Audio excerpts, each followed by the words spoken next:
everyone. My name is Miss Pelizzi and I'm the EL teacher here at Hamilton. I'm going to give you parents and teachers a few things to remember and a few strategies to use when working with emerging bilinguals.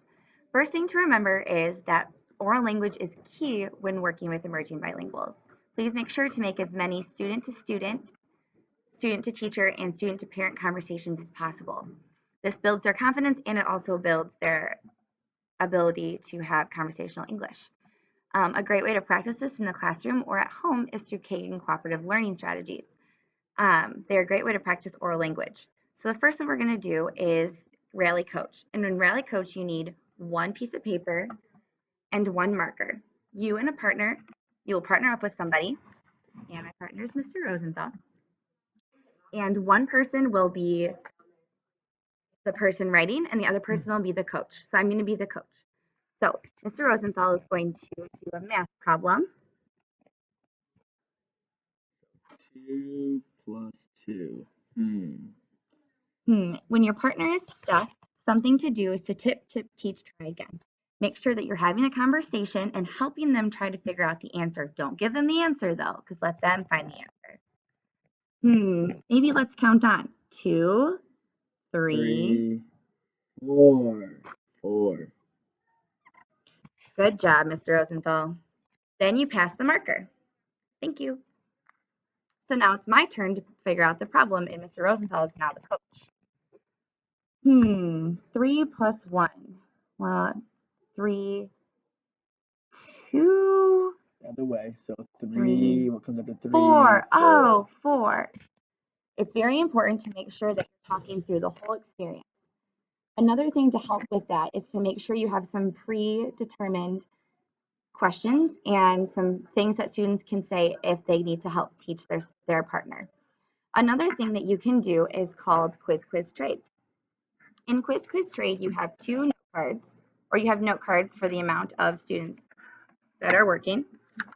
Maybe.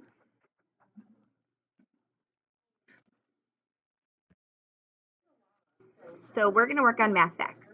You find a partner, Mr. Rosenthal, and you ask a question. What is 1 plus 2? 3. And then you ask the question. What is 3 plus 7? 10.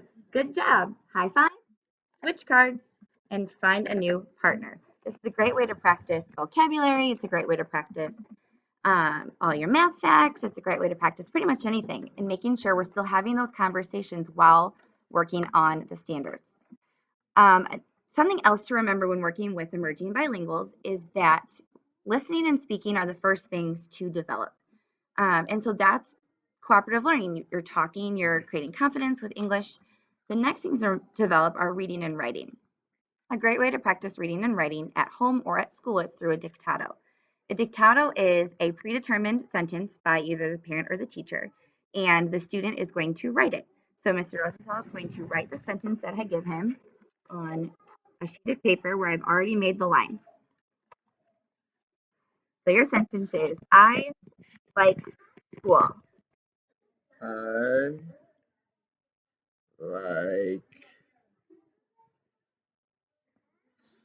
school. So it's important not to help correct mistakes right now. What happens when you finish writing the sentence is you're going to trade your pencil out with a red pen, and the parent or the teacher is going to write the sentence correctly on a whiteboard or another piece of paper in front of them. So we'll write I with a capital I. He has I with a capital I. The next word was like, L-I-K-E. He'll double check. He wrote it correctly. The last word is school, S-C-H-O-O-L. And you'll notice that Mr. Rosenthal says S-K-O-O-L.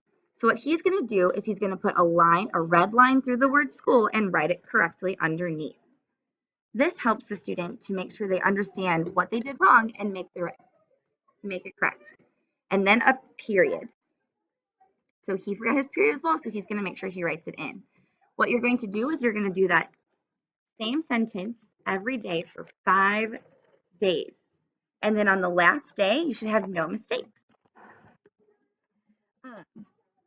So that's some great ways to practice reading and writing. Some great ways to give some very easy ways to help students answer nonverbally is through a quick draw. You ask a question and they quickly draw their answer, or an agree and a disagree, and you can move depending on the question. You can move this to agree or disagree, or maybe if you don't know, that's a great one. And another thing that you can use is a myth.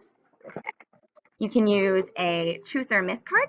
And if you ask a question, you can be yes or no. You can cover the truth versus myth and write your own things. So these are great ways to give kids the ability to answer non-verbally if they're not quite comfortable using their words yet. So if you have any questions, please let me know. I'm always here to help, and be looking forward to another video from me and coming soon. Thank you.